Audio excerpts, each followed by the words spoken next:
Sometimes you'll be looking at... Sorry, there's another Chevy trying to make the hill out here. Sometimes you'll be looking at a high-mileage vehicle, and somebody will tell you those are highway miles, not city miles, so it doesn't really matter. What the hell are they talking about? The majority of abuse your engine has to endure is during warm-up cycles and when the vehicle's coming up to speed. Let's talk about those warm-up cycles first. Your engine has an operating temperature. That's obviously the temperature your engine was designed to operate at.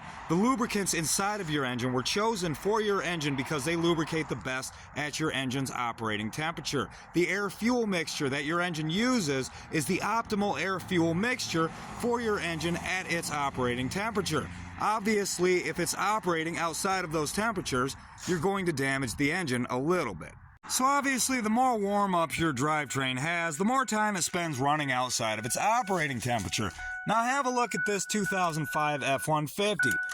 The miles on this are 87,460 miles. Those must be city miles because it's a 20-year-old truck. Well, it's actually not. Let me show you what city miles look like. So if you're trying to figure out if you've got city miles, you have to think about what city miles actually are. And that's more warm-up cycles, more ignition cycles, more times opening the door handle, sliding across the seat, turning the key, moving the shifter, stuff like that. So let me show you my 15-year-old F-150. Now you can see by my truck, which has 272,000 hard miles, what you'd call city miles, this door handle's worn out. It's worn through the chrome and into the plastic, and the metal behind the door handle doesn't have any clear coat on it anymore. It's dull, and that's from me running my hand across here like this. When I open the door and I catch the door to steady it, as I do, you can see the leather here is worn smooth. It doesn't have any texture anymore, but just over here you can see it's textured. That's from me steadying the door when I open it. I replaced this section of leather once with this vinyl leather knockoff stuff right here, but even that's already worn out from me plopping down on it and sliding across. And you can see from me sliding across right here, the actual leather's worn down. Now the biggest indicator is usually the brake, but Fords will trick you because the rubber on the brake pedal is usually a little harder than all the other cars. But in the city, as you can imagine, you push your brake pedal a lot, and usually the brake pedal has a lot of wear on it.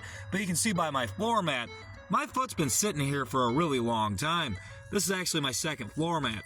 The last one wore all the way through, but I found one that matched. There's other signs on this truck too, like the wear on the steering wheel or how floppy this ignition switch is. I'll have to replace that cylinder sooner than later because there will be problems. But on this one, the biggest indicator is the shifter. When you jump into your car and you put your foot on the brake and you make that gouge in the floor mat, you grab a hold of this shifter, and I've actually grabbed this thing so many times that I've worn through the leather and into this hard plastic under here. Not to mention how loose this shifter actually feels. When I first bought this truck, I was kind of impressed with how solid this was, and now it feels kind of cheap and floppy. When we come back to this 05, there's no obvious wear on the door handles inside or out. It's just dirty. And if you have a look at this seat, these usually rip right here. But this one doesn't even look worn, let alone ripped. Have a look at the steering wheel. Nothing weird going on there. Nothing going on with the brake or the floor that's underneath of it, although there is no floor mat. I don't know if it ever had one. The shifter feels tight too. It's a different style of shifter, but it doesn't feel loose in any way, and there's no wear from anybody grabbing it and pulling it down. This one's got a 4.62 valve, and although it's not as powerful as the 5.43 valve that also came in this truck, it's many times more reliable, and it would have loved to have seen a lot more miles. It would have ate them up. I'm sorry, old girl. That sucks. It's not usually heat cycles that people think of when you talk about city miles. It's rough roads and potholes you find more of in cities that obviously destroy your suspension components a lot faster than the highway does. Or the constant stop and go, getting your vehicle up to speed only to stop at a traffic light and have to do the whole thing all over again. Your engine puts a lot of stress on your transmission and the rest of your driveline all the way to your tires to get the vehicle up to speed. But most of us know that. So why am I talking about all that stuff? Well, the answer to that question is a lot of us are more than content with buying a nice cheap used car as opposed to a very expensive new car. And some of us really think we got something special if we found one with less than 100,000 miles on it.